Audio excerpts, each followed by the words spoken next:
क्या आप जानते हैं कि यीशु मसीह को स्वर्ग में यीशु मसीह नहीं कहते? क्या आप जानते हैं कि अगर आपके नाम का मतलब सही नहीं है तो आप कभी भी आशीषित नहीं हो सकते? क्या आप जानते हैं कि इस धरती पर परमेश्वर के बेटे का नाम यीशु ही क्यों रखा गया? उसका नाम यूहन्ना या फिर लूका क्यों नहीं रखा गया? क्या आप जानते हैं कि जब आपका नाम रखा जाता है तो वो स्वर्ग में लिखा जाता है? परमेश्वर ने पहले इंसान का नाम आदम क्यों रखा? आदम ने पहली औरत यानी अपनी पत्नी का नाम हवा क्यों रखा? शादी के बाद पति का नाम पत्नी के साथ क्यों जोड़ा जाता है? इन सभी सवालों के जवाब बाइबल में दिए गए हैं। बाइबल बताती है कि जो लोग परमेश्वर की हजूरी में चलते थे, जो परमेश्वर के साथ सेवकाई करते थे, उनका नाम परमेश्वर ने बदला, क्योंकि चाहे वे परमेश्वर की हजूरी में रहते थे, चाहे वे सेवकाई करते थे, उनके गलत नाम के कारण वे कभी भी आशीषित नहीं हो सकते थे, उस ऊंचाई पर पहुंच नहीं सकते थे, उस बुलाहट को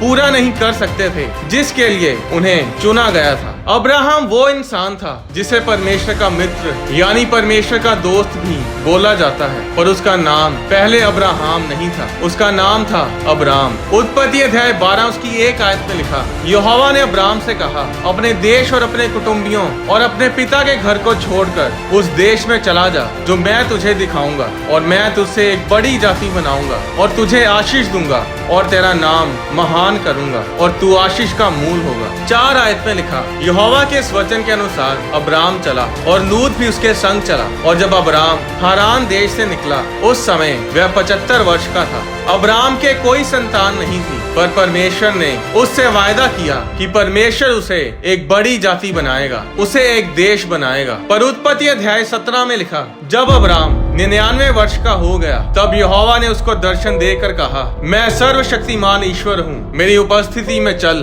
और सिद्ध होता जा, मैं तेरे साथ वाचा बांधूंगा और तेरे वंश को अत्यंत ही बढ़ाऊंगा। 5 आयत में लिखा, इसलिए अब से तेरा नाम अब्राम ना रहेगा परंतु तेरा नाम अब्राहम होगा, क्योंकि मैंने तुझे जातियों के समूह का मूल पिता ठहरा दिया है। 15 आयत में फिर परमेश्वर ने अब्राहम से कहा, तेरी जो पत्नी सारे है उसको तू अब सारे ना कहना, उसका नाम सारा होगा, मैं उसको आशीष दूंगा और तुझको उसके द्वारा एक पुत्र दूंगा, और मैं उसको ऐसी आशीष दूंगा कि वह जाति जाति की मूल माता हो जाएगी और उसके वंश में राज्य राज्य के राजा उत्पन्न होंगे। क्यों परमेश्वर ने अब्राम और सारे का नाम बदल डाला? उनका नाम इसीलिए बदला गया क्योंकि उनका नाम उनको मिलने वाली आशीष के साथ मेल नहीं खाता था। इब्रानी भाषा में अब्राम का मतलब है ऊंचा पिता, महान पिता। अब इस नाम में तो कोई गड़बड़ नहीं थी, नाम तो अच्छा था, पर जो बुलाहट उसके जीवन में थी, जो आशीष परमेश्वर उसे देना चाहता था, ये नाम उस आशीष के साथ मेल नहीं खाता था। परमेश्वर ने अब्राम से कहा था कि अब्राम देशों का पिता बनेगा, उसका वंश बहुत बड़ा होगा। उत्पत्ति अध्याय 15 में परमेश्वर ने अब्राम से कहा था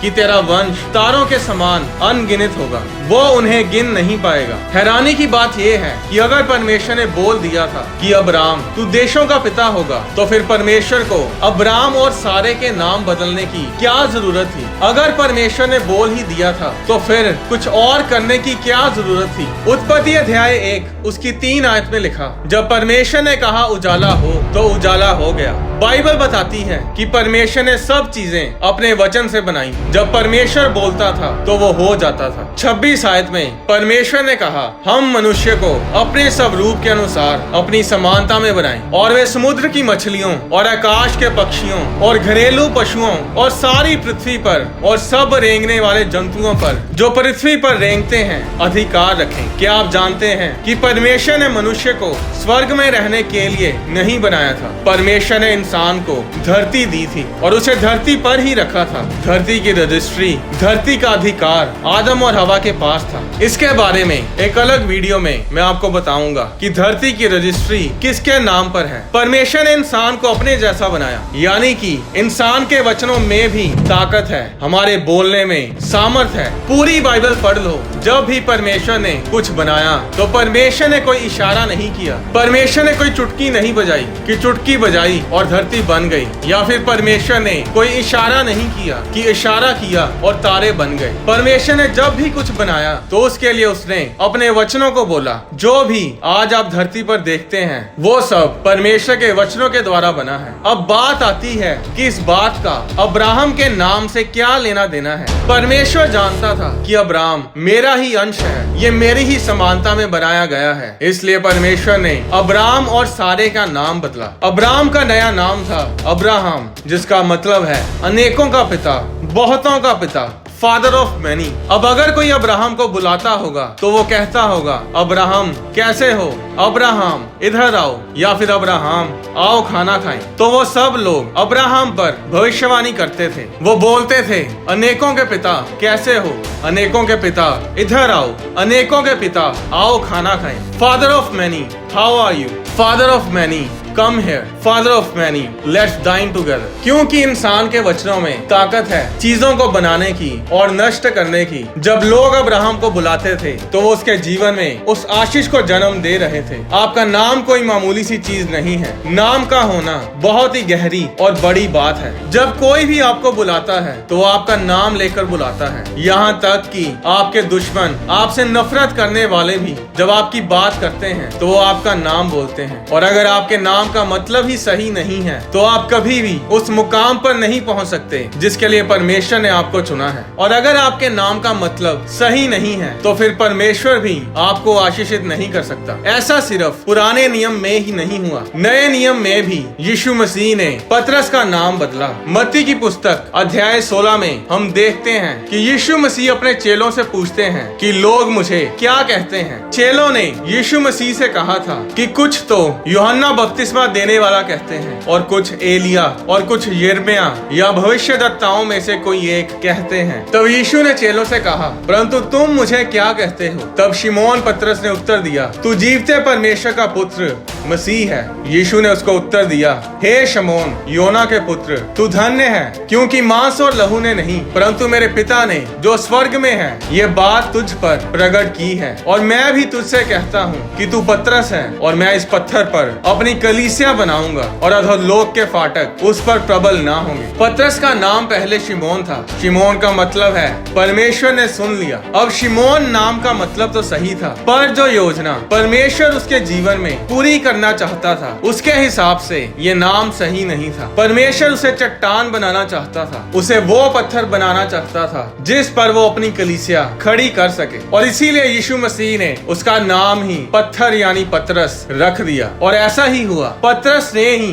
अन्य जातियों में, यहूदी लोगों में और सामरी लोगों में यीशु मसीह के प्रचार की शुरुआत की। क्या आप जानते हैं कि अब्राहम के पोते याकूब के नाम का क्या मतलब था? उत्पत्ति अध्याय 25 उसकी 24 आयत में लिखा, जब इसहाक की पत्नी रिबका के प्रसव का समय आया तब क्या प्रकट हुआ कि उसके गर्भ में जुड़वे बालक हैं। पहला जो उत्पन्न हुआ वह लाल निकला और उसका सारा शरीर कंबल के समान रोममय था, इसलिए उसका नाम एसाव रखा गया। पीछे उसका भाई अपने हाथ से एसाव की एड़ी पकड़े हुए उत्पन्न हुआ और उसका नाम याकूब रखा गया। याकूब का मतलब है एड़ी पकड़ने वाला, धोखा देने वाला। जैसा याकूब का नाम था वो वैसा ही निकला। सारी उम्र वो दूसरों को धोखा ही देता रहा जब तक उसका नाम बदल नहीं गया। बाहर वाले लोगों को तो क्या, उसने अपने परिवार तक को नहीं छोड़ा। उसने अपने पिता को, अपने भाई को धोखा दिया, और क्योंकि वो धोखा ही बो रहा था इसलिए बाद में उसे धोखा ही काटना पड़ा। क्योंकि जो कुछ इंसान बोता है वही काटता है। एक गलत नाम होने की वजह से उसकी आधी जिंदगी धोखा देने और धोखा खाने में ही गुजर गई। फिर जब वो थक हार जाता है तो एक दिन परमेश्वर से प्रार्थना करने लगता है। उत्पत्ति अध्याय 32 उसकी 24 आयत में लिखा, और याकूब आप अकेला रह गया। तब कोई पुरुष आकर पौ फटने तक उससे मल युद्ध करता रहा। जब उसने देखा कि मैं याकूब पर प्रबल नहीं होता, तब उस स्वर्गदूत ने याकूब की जांघ की नस को छुआ, और याकूब की जांघ की नस उससे मल युद्ध करते ही करते चढ़ गई। तब स्वर्गदूत ने कहा, मुझे जाने दे, क्योंकि भोर होने वाला है। याकूब ने कहा, जब तक तू मुझे आशीर्वाद ना दे तब तक मैं तुझे जाने ना दूंगा। स्वर्गदूत ने याकूब से पूछा, तेरा नाम क्या है? उसने कहा, याकूब। स्वर्गदूत ने कहा, तेरा नाम अब याकूब नहीं परंतु इज़राइल होगा, क्योंकि तू परमेश्वर से और मनुष्यों से भी युद्ध करके प्रबल हुआ है। कैसी अजीब सी बात है कि एक इंसान प्रार्थना कर रहा है कि परमेश्वर मुझे आशीष दे, और उसे आशीष में क्या मिलता है? एक नया नाम। ऐसा क्यों?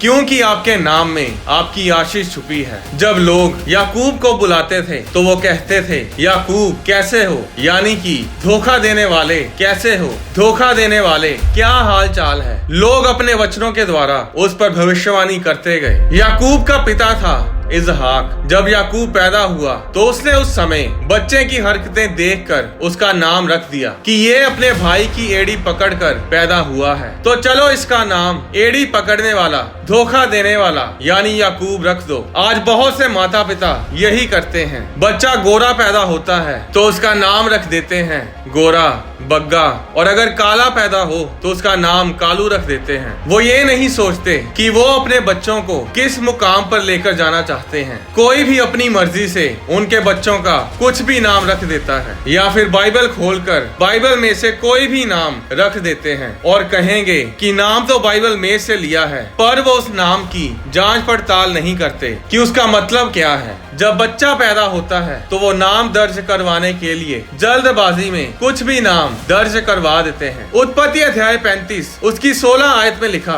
फिर उन्होंने बेतेल से कूच किया और एप्राता थोड़ी ही दूर रह गया था कि राहेल को बच्चा जनने की पीड़ा उठने लगी। जब उसको बड़ी बड़ी पीड़ा उठती थी तब धाय ने उससे कहा, मत डर, अब की बार भी तेरे बेटा ही होगा। तब ऐसा हुआ कि वह मर गई और प्राण निकलते निकलते उसने उस बेटे का नाम बेनोनी रखा, पर उसके पिता याकूब ने उसका नाम बिन्यामीन रखा। बेनोनी का मतलब है मेरे दुख का बेटा। राहेल दुख में थी और उसने उसी दुखी दशा में अपने बेटे का नाम बेनोनी रख दिया, जो कि बिल्कुल गलत नाम था। पर उसका पिता याकूब, जिसका नाम परमेश्वर ने बदला था, नाम की अहमियत को जानता था और उसने अपने बेटे का नाम बदल डाला और उसका नाम बिन्यामीन रखा, जिसे इंग्लिश में बेंजामिन कहते हैं। बेंजामिन नाम का मतलब है मेरे दाहिने हाथ का बेटा। दाहिना हाथ इज्जत के लिए जाना जाता है, सामर्थ और ताकत के लिए जाना जाता है। दाहिने हाथ के बारे में आप बाइबल में लूका अध्याय 22 और प्रेरितों के काम अध्याय 7 में भी पढ़ सकते हैं। अब यीशु मसीह का नाम इस धरती पर यीशु ही क्यों रखा गया? उनका नाम लूका, यूहन्ना या फिर एलिया क्यों नहीं रखा गया? यीशु यानी जीसस को इब्रानी भाषा में येशुआ कहते हैं। येशुआ जिस शब्द से निकला है वो शब्द है याशा। और क्या आप जानते हैं कि इस शब्द याशा का मतलब क्या है? इसका मतलब है छुड़ाना, सहायता करनी, रक्षा करनी, बचाना, आजाद करना, जयवंत करना, चंगा करना, सुरक्षित करना।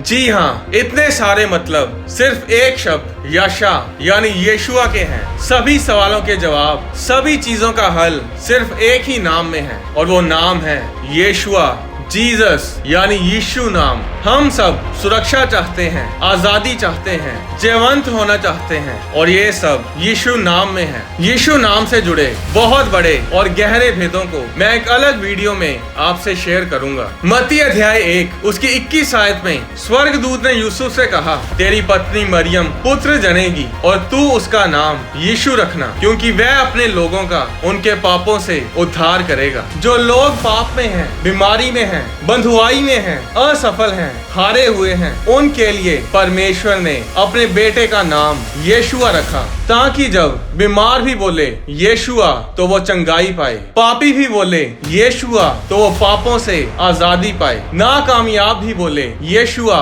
तो वो कामयाबी पाए, एक बांझ बोले येशुआ तो वो बच्चे की आशीष पाए। नाम बहुत बड़ा महत्व रखता है। जिसका रखा जाता है उसके लिए भी और जो बोलते हैं उनके लिए भी। क्या आप जानते हैं कि यीशु मसीह को स्वर्ग में यीशु मसीह नहीं कहते, क्योंकि स्वर्ग में किसी को बचाने की जरूरत नहीं है। स्वर्ग में कोई बीमार नहीं, कोई दर्द में नहीं, कोई अंधा नहीं, सब के सब चंगे, तंदुरुस्त और परमेश्वर में आनंदित रहते हैं। पर यीशु मसीह को स्वर्ग में किस नाम से पुकारते हैं, इसके बारे में मैं अगली वीडियो में आपको बताऊंगा। अब आप जान चुके हैं कि आपके नाम का सही होना कितना जरूरी है। एक बात याद रखें, अकेला नाम बदलने से भी कुछ नहीं होगा अगर आप परमेश्वर में अच्छी रीति से चलते नहीं हैं। आज भी जॉन, पीटर, जोनाथन नाम वाले गलत कामों में पड़े हैं। कोई नशा करता है तो कोई व्यभिचार, क्योंकि वे परमेश्वर के वचनों पर अपने जीवन को व्यतीत नहीं करते। अगर आपका नाम गलत है तो उसे जांचें और बदलें, चाहे कागजों में ना बदलें